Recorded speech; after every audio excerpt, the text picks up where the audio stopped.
नमस्कार, pulse 24 news पर आपका स्वागत है। मैं हूं आपके साथ महक सौदाई। बढ़ते हैं आज की बड़ी खबर की तरफ। खटीमा क्षेत्र के सैजना ग्राम सभा में लकड़ी माफियाओं द्वारा लगभग 50 आम के वृक्ष काटने का मामला सामने आया है, जिस पर नितिन सिंह राणा द्वारा उप जिलाधिकारी खटीमा को प्रार्थना पत्र देकर उनके संज्ञान में मामला लाया गया। गौरतलब है कि नितिन सिंह राणा के अनुसार जब वो 5 बजे अपनी जमीन पर गए तो उन्होंने देखा कि कुछ लकड़ी माफिया उनकी जमीन से पेड़ काट कर ले जा रहे थे, जिसके बाद उन्होंने कुछ लोगों को अपनी जमीन पर बुलाया। तब तक लकड़ी माफिया वहां से फरार हो चुके थे, जिसके बाद 112 पर नितिन सिंह ने कॉल कर पुलिस को सूचना दी। मौके पर पुलिस ने पहुंचकर मामले की जांच शुरू कर दी, जिसके बाद खटीमा तहसीलदार हिमांशु जोशी के द्वारा बताया गया कि सैजना ग्राम सभा में खसरा नंबर 700 में कुछ लोगों के द्वारा 30 से 40 पेड़ आम के काटे गए हैं, जिनकी राजस्व विभाग के द्वारा कोई परमिशन नहीं है। पुलिस का कहना है कि जिन लोगों ने आम के पेड़ काटे हैं उन पर कानूनी कार्रवाई की जाएगी। सैजना गांव में खसरा नंबर 700 में करीब 30 आम के पेड़ कटने की सूचना प्राप्त हुई है। उसमें ये पेड़ जिसके द्वारा काटे गए उसकी जाँच चल रही है। खातेदार द्वारा जमीन बेची गई इसकी सूचना मिल रही है। तो जमीन पर वर्तमान में किसका कब्जा था इसको स्पष्ट करने के बाद ही पूरी बात सामने आ पाएगी और जो भी कार्रवाई की उसके बाद पुलिस विभाग को इन्वॉल्व करके उसमें आवश्यक कार्रवाई करेगी। ठीक है सर। हाँ, बिल्कुल की जाएगी।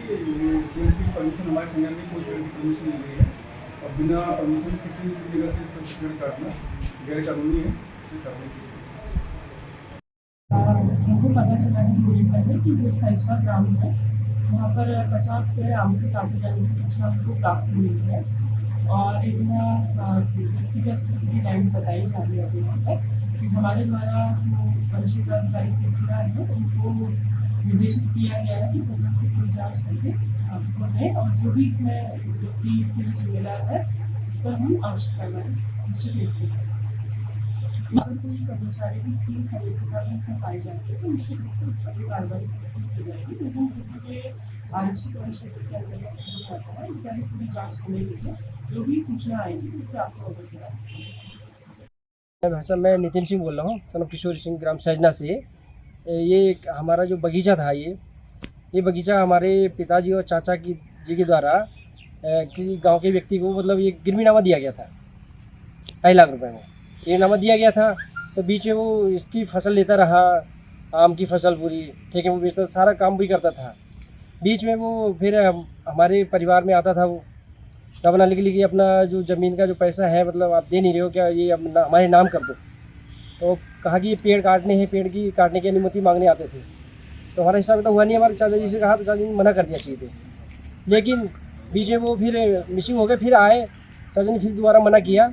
लेकिन परसों 28 तारीख की घटना है, मैं जब शाम को खटीमा से वापस हो रहा था तो देखा तो पूरी यहाँ पे टीम लगी हुई थी, सारी लेबर ठेकेदार यहाँ लगे हुए थे, पेड़ कटान चल रही थी।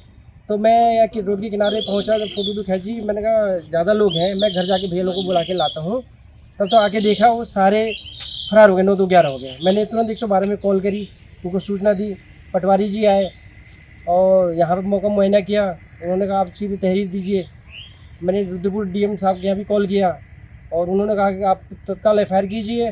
तो मैंने थाना प्रभारी को भी एफआईआर करी और आपके रेंजर साहब को, वन विभाग को वहाँ भी दिया, एसडीएम साहब को भी दिया। उसके बावजूद भी अभी तक कोई न्याय की बात नहीं, कोई कार्रवाई नहीं हुई। जो भी दोषी लोग हैं उनके खिलाफ कार्रवाई होनी चाहिए। मैं ये आग्रह है कि मैं सीधा साधा एसटी से बिलोंग करता हूँ, आप थारू समुदाय से बिलोंग करता हूँ, सीधे साधे लोग रहते हैं, तो लोगों के द्वारा दबाव बनाया जा रहा है। इस तरह से पूरा बगीचा काट दिया गया और बाद में मेरे को बुलाया गया। उन्होंने कहा कि आप समझौता कर लीजिए, अन्यथा फिर आप बहुत परेशान हो जाओगे। तो मैं ज़्यादा उनसे बातचीत नहीं करी, मैं वहाँ उनकी बातें सुन के मैं वापस रिटर्न घर आ गया। फिर इतना मेरा कहना है। अब मुझे न्याय चाहिए, ये मेरी रिक्वेस्ट है कि सीएम साहब भी मतलब हमारे यहाँ खटीमा लोकल से हैं, तो यहाँ पे जो भी ऐसा काम हो रहा है भू माफियाओं के द्वारा, जो लोकल के जैसे होते भू माफिया लोग, उनके द्वारा दबाव बनाया जाता है और फोन किया जा रहा है, जगह जगह से बिचौलियों को लाया जा रहा है, हमारे पीछे में मानसिक प्रताड़ित किया जा रहा है प्रशासन। तो यहाँ भी कॉल आ रही है कि आप आइए, हम आपका सॉर्ट आउट कराते हैं मामला। मैंने 112 में कॉल करी तो झनगढ़ चौकी में मैंने एफआईआर दी, तो वहाँ से मेरे को कॉल आ रही है कि आप अपने चाचा जी को या परिवार वालों को लेके आइए, आपका मामला हम यही सॉर्ट आउट कराते हैं। ये पुलिस वालों का कहना है। अब मुझे पुलिस प्रशासन कोई भरोसा नहीं है। मुझे न्याय चाहिए। न्याय नहीं मिलता है तो हम न्यायालय की शरण में जाएंगे। मेरे चाचा जी का कहना है न्यायालय की शरण में जाएंगे, यहाँ न्याय नहीं मिलता है तो सीधे कोर्ट की शरण में जाते हैं। फिलहाल खबरों में बस इतना ही। मुझे दीजिए इजाजत और देखते रहिए पल्स 24 न्यूज।